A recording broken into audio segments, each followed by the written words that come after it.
Happy New Year trainers, and today we're diving together into Great League for the first time on 2024, and we're gonna have a lot of action by a double Shadow team. We're gonna use a Shadow Quagsire up in front, a Shadow Dragonite as our closer, and in between we're gonna fit in there our Toxapex as a safe switch. Of course I know that Toxapex is not a safe pick at all, so we're gonna use it as a desperate safe switch only up against those grass types, because we want towards the end of the battle to have the upper hand with the shield advantage with our Shadow Dragonite. So in doing so, you can see here that we're gonna have kind of a weird battle up against the Swampert, but of course Toxapex is so bulky, which means that at some point we might even be able to threat that Swampert in bringing it super low on its HP levels. Another reason that I decided to use Toxapex is not only its bulk, it's also the Medicham rise in popularity, because this Pokemon is around a lot and most of the times they are not gonna even run Psychic, which means that you can completely wall down that threat. So as you can see here, my opponent was trying to catch one superpower on that mountain. This is not gonna happen at all, we know better, and even after the debuff here we can stand on the upper ground, because Dragonite is gonna unleash the full power of the superpower and the Dragon Claw right after. However, on this incident they have a shield up, they have to go for it, but right after we have one more move to destroy down the Metal Trash Can and start off the video with a positive vibe. Into the next battle now, and we're having a Whiscash up against us. So this is not looking that great overall for them, because we're having a Shadow Quagsire. So this Pokemon is gonna go pretty rough up against that Whiscash even after they reach to the first skull, but as you can see they can do more than half on my end. I'm just gonna take the next move. I know I can survive with 1 HP, or at least I was hoping for that, and right after we can reach to the Mud Bomb. Sometimes I just have a hunch that you can survive the following move, you know what I mean, and because I had that, that's why I took that Mud Bomb, and right after we're just gonna reach to the superpower up against the Skarmory to bring it super low, and to our surprise they're gonna bring a Talonflame up against our heavily tanked water type Pokemon. So whatever they throw here can easily be taken. I'm pretty sure they're gonna go straight for the bait here, and as you can see we're just gonna go all in here with another Brine. I believe that Talonflame is just gonna go down in the process, and of course now Skarmory has nothing to throw up against us. Whatever they do here, I'm just gonna take the move, and I know that they still need one more Sky Attack if they want to do something good on this battle. So here it comes, just gonna keep the 2 shields for the end game, and even though Drunk Breaths are resisted, Shadow Dragonite doesn't care at all, and we can still complete the farm down and complete this battle into another victory. Another Mud Boy, another day at GBL, and of course on the mirror we're gonna face that Swampert this time. I'm saying mirror only because of the Mud Boy matchup, otherwise it would have been something like else, I don't know, just figure it out. So anyways, here comes now the move, we're just gonna take it, down goes our Quagsire, and of course now we can easily farm down with our Dragonite. We could not switch out obviously because we have a poison type at the back which is pretty much afraid of those Mud Boys, but to be fair, we're just gonna sacrifice Quagsire for the greater good.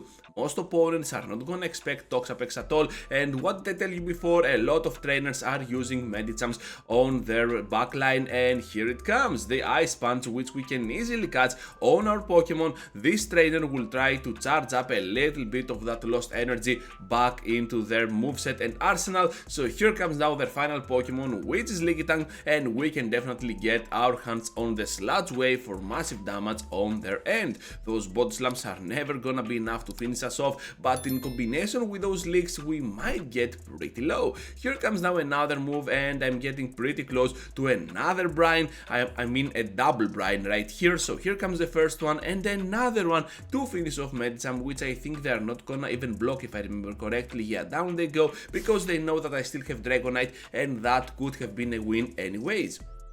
into the next battle now, and we're having a Medicham, but this time up in front, able to catch the move on the Toxapex. This is one of the few incidents which you want to catch on your Toxapex, otherwise the only reasonable way to switch out is gonna be up against a grass type. But with Toxapex around, you can see that even up against a steel type like this Bastiodon, you can have kind of a very close battle. They cannot farm you down that easily. So here comes now another Brian of mine. We're gonna deal a lot of damage, as you can see, towards this entire battle to that Bastiodon. And because I have a feeling that my Toxapex is gonna be kinda good on the end game and the long term of this battle, I will just switch out to my Quagsire, try to snipe down the Bastiodon, and right after we have a few Mud Bombs to spare for that Medicham matchup. Gonna get now my hands into another couple of those Mud Bombs. So here it comes, trainers, on that poor Medicham. We managed to get both shields out of the way, and another one is coming up. So Shadow Quagsire definitely putting in the work. What I want to do here is to finish off with the Brian. Of course I cannot do that, but it doesn't matter at all. We can still farm down with our Dragonite, and it doesn't matter what their last Pokemon could have been, because we're gonna just force them in leaving this battle much earlier. And yeah, Dragonite should have been the ultimate closer for this one.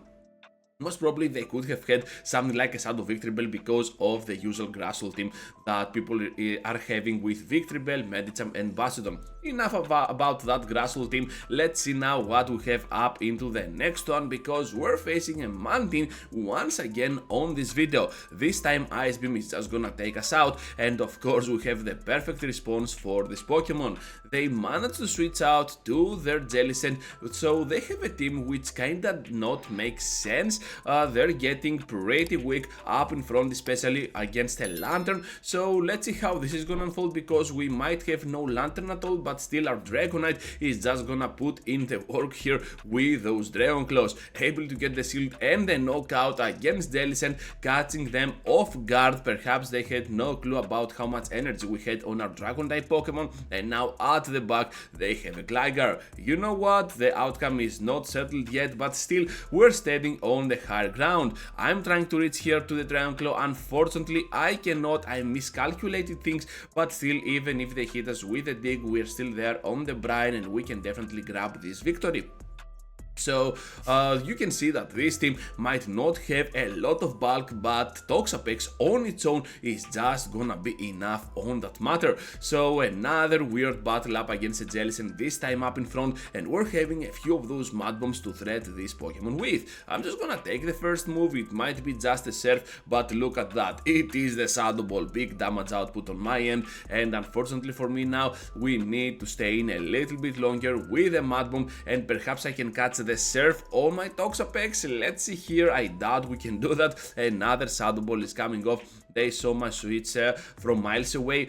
So here comes now another move. This time just the Surf before we complete the farm down. They did not switch out at all, which is kind of weird. Perhaps at the back they have Pokemon that are pretty weak to my Toxapex over here, so I'm expecting at least another Fairy type at this point, or another Pokemon, I guess a Grass type, who knows, we're gonna see in a while. So here comes now their move, their Rock Slide to finish off my Toxapex, and it doesn't matter at all, we still have a lot of play with our Quagsire. However, they end up blocking, which makes me think that perhaps I have made the bad call here. Now we have to go in there with our Dragonite, and we cannot farm down that easily because fairy types double resist those dragon moves, and that can be absolutely devastating for my Dragonite. All I want to do here is to take the second move, which I know we can survive with the air relays, and complete the farm down. At this point we have to get our hands on the double superpower, one for the shield and perhaps one more for the knockout up against that poor Carbing, and we can finally get that sweet victory for our Dragonite. Into the final one now, and we're having the Cradily, as known as Crazily, up in front. This Pokemon is a grass type that you definitely want to avoid. So do you remember our plan? Switching out to the Toxapex and have the upper hand with the Shields up against the opponent with our Shadow Dragonite for the end game. But this specific grass type has access to the move of Rock Slide, which means that unlike Serperior that we saw before, this Pokemon can one-shot us down with one move. So here comes now the Shadow Ball from that poor Skeledirge, and before we go down in return we have the Brine to finish them off. They're gonna double block here because they definitely want to have the upper hand with their Cradily, but here comes now the Shadow Ball on my Quagsire. It makes me think that perhaps I need to sacrifice some energy in the process. I cannot farm down that easily. Now I have 2 shields, they have 0, so definitely the tables have turned around all the way. So here comes Rock Slide, we're just gonna block it and of course try to finish them off over the CMP with our Dragon Claw. Now at the back they have a Poliwrath, so all we have to do here is to count correctly. They need 7 of those counters to reach to the Icy Wind, reach to the superpower, finish them off, and that will conclude this video with this amazing victory. Thank you for watching, trainers, and for staying till the end. Just be sure to leave a huge like before you go, subscribe to the channel, or even become a member if you want to have early access on my videos. With that said, once again, thank you for watching, and I have over here 2 videos for you to check out. Feel free to check them out, and I will see you all into the next one.